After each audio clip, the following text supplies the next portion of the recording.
All right, greetings. Good morning.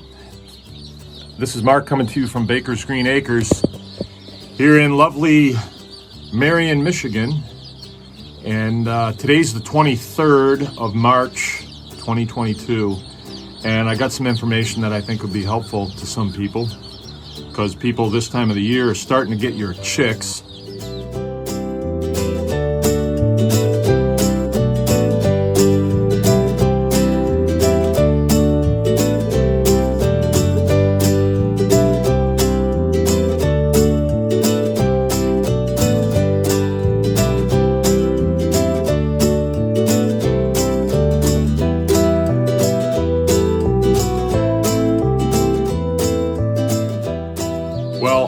We got chicks yesterday. Our chicks came. They came unexpectedly. I wasn't ready for them. And so it was a bit of a struggle to get things together. But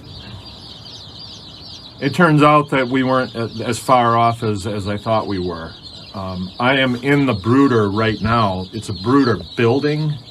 So this building sits by itself. And it's sitting on 6x6 skids.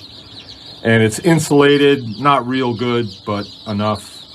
It's just made out of standard building materials, just 2x4s and OSB and, steel roof. I made it so that it would last for a lot of years. And it's big enough that I can brood up to 500 chickens in here if I want to. I can't grow them out in here, it's not that big. It's 10 feet long and 8 feet wide is what it is. So that's not a whole lot of floor space. And so the part that I think might be interesting, and I'll turn this around for you, there's just 200 this time. Just 200 of them. And this is how we heat this. It's a hover heater. And you can see it's got a thermostat on it. And that line goes out to a 100-pound propane tank. So it's sitting out here and it's keeping the chicks sheltered from the wind and the rain. And it is windy and rainy out now. It's about 34 degrees out, so it's pretty rough outside. The alternative to this would to have this inside of a building, like a garage or a barn. But I would not want to do that because this hover has an open flame on it. I can show you if I tip it up how it works. There it goes. It just kicked on. All right, so it heats up that ceramic piece of refractory right there and gets it hot, and it radiates down to the chicks. And it's got a pilot on it, so when it gets up to temperature, it'll shut off. That has a dial on it, and I can dial it up or down. Started it off yesterday and cranked it up to 3, which when I checked it, it was about 105 degrees. That's where I wanted to start it. And it stayed up around there all night. The chicks were dispersed in here. This is about the right dispersal that you want. If they're bunched up in the middle, like under the heater, then you know it's not warm enough in there for them. If they're out around the edges where it's cooler, then you know, or that it's too hot for them if they're around the edges. All right, but these guys are looking good. I got one waterer in here for the bunch of them. Part of the problem with new chicks and water is they play in it and they get wet, and then you wind up with dead chicks. But you may notice that black right in the middle there, that is biochar. And yesterday I put down at least that much when they got here. And it was gone this morning. So they consumed it. They ate it. I see them kind of bunching up right there. That's a little bit of a concern. When you start seeing that, I just turned the heater down. So maybe I'll turn it back up to 2. I turned it down to 1, and maybe that's too low. But I'm going to sit here for a minute and watch them. You can figure out what's got to happen just by sitting and watching them. And then when they're new, a day or 2, 3, we'll stop in here pretty regularly just to see what's going on. If you give them a really good start, plenty of biochar, and a decent feed. It doesn't have to be a great feed, just decent. They'll finish out in less than 8 weeks. We've actually had them finish out in 7 weeks, good-sized chicks. So this is how we start them, and you'll see that they are on the ground, right?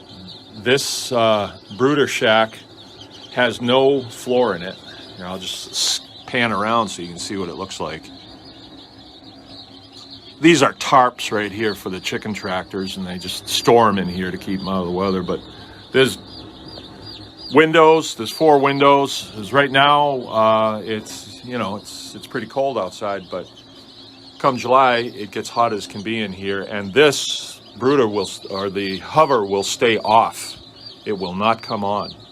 And then they have a skylight so we can get some natural light in here for them. That really helps them out a lot. But the biochar is what's amazing me, how much they went through. And to get an idea, I just filled this bag with biochar yesterday, just real big chunks, and then put it down on the floor and stepped on it, crushed it up. And I've gone through, you know, almost a gallon of it, right? And they've consumed that. So I know we're going to have good luck with them eating biochar. And then we just use bone dry bedding. It's got to be very, very dry, and that insulates them from the ground. But as time goes by and the ground warms up under them, they will scratch down and they'll start eating grass and eating a little bit of dirt here and there. And that's good because it increases their gut biome and the bacteria diversion in their gut. You want that really diverse, and that's the idea of the biochar, is that protects that gut biome and fends off coccidiosis naturally. It's very natural. All right, but this is where it all begins. The 23rd. This is just a small batch, but after this, I think we'll reload probably 3 or 4 times, and usually we reload with 300 to 400, and that gives us enough to load the tractors. We're not doing as much as we used to, but it's still a good jag of birds. And yeah, okay, you heard it just went off. That's really nice that it's controlled by a thermostat. All right, I really get excited about this because outside it's really rough out there right now, and here I am in this little world in here. These guys are having a good time. They're on grassy, you know, on the grass. This is right outside of the back door of the house. We keep it close because when I went to bed last night, the last thing I did was toddled out here, stuck my head in, and I could hear happy noises in here, and I could hear the heater still going. So I knew that, you know, if I get up early this morning and check it again, if anything went wrong during the night, then I would probably catch it before there's a huge disaster. Here's what could happen. If the heater goes off for some reason, which it shouldn't because I take good care of it, but if it should go off,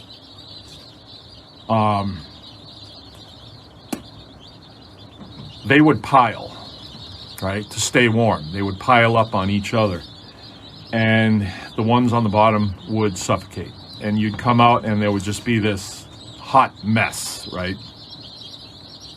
That has happened to me a number of times, but never in here. The reason it's never happened in here is what changes things is, like, let's say I have a chicken tractor with a tarp over it, and I put straw bales around it, and I try to make it as secure as I can. My arm's getting tired. That's not gonna work. But then the wind comes up during the night.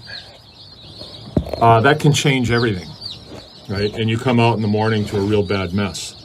But this is hardened. It's secure. The wind doesn't do anything to this. Doesn't move it. Doesn't even come close unless we had a cyclone or a tornado, which is probably not going to happen.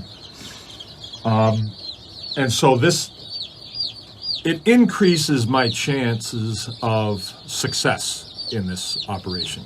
And that's what this whole thing is about. You know, if everything goes right, then you succeed. But there's always things that are going to trip you up. And they're natural things, like last night. Rain, cats, and dogs. The wind came up. I came out this morning. Stuff's blowing all over the place. Nothing happened in here. So I chalked that up to victory, right? That worked out good. Another thing that happened in here will be 2 years ago. We had a load of chicks in here, and I think there was 300 or 400 of them. And it was in the afternoon, and all of a sudden, hey, we got this really cool hailstorm. The kids are out running around in it, getting beamed off the head with hailstones. And nobody thought that, hey, maybe we should check on the brooder. Because, you know, nothing would happen to the brooder. But it's got a steel roof on it.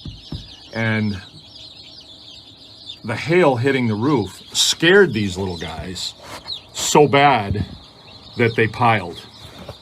And Rachel came out and found a pile of chicks. So that was, I mean, we didn't see that one coming, but it's always that type of thing. It's the stuff that you don't see coming that gets you. Another advantage that I get with this building and having no floor in it, you want them to be able to get at the dirt and to increase their gut biome, right? The bacteria in their gut biome. You want that.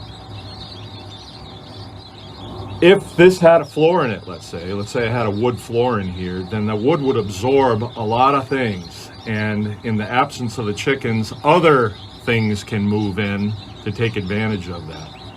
And a lot of them aren't helpful to chicken production. You know, things like different bacterias that we're not really into.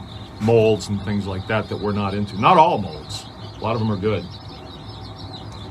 So with this configuration, as soon as the chicks come out of here and go out on the field, I can hook onto the front of this with a vehicle, you know, my Jeep, probably even 2 or 3 people, and skid it to the next location, which could be 2 or 3 positions or even 1 position, and you're on fresh ground again, right? So you don't have a heavy load in here of grossness, I put it that way. And the manure and the bedding that's in here, excuse me, will stay in balance somewhat because it's on the dirt. If it's sitting on concrete, then it's insulated from earth. And I'm not meaning electrically, but possibly. But it's insulated from earth, and all the microbiological life that's in the soil can't get at it. And the bedding pack can't get at earth either. So that's something that you really want to avoid, is having that insulation layer to earth. You got to have that. And they do a lot better when they're on ground than if they're standing on concrete or wood, insulated from the ground. Same as us, like we should be going bare feet once in a while. All right, well, I'm going off. All right, thought you'd like that. Anyone can farm.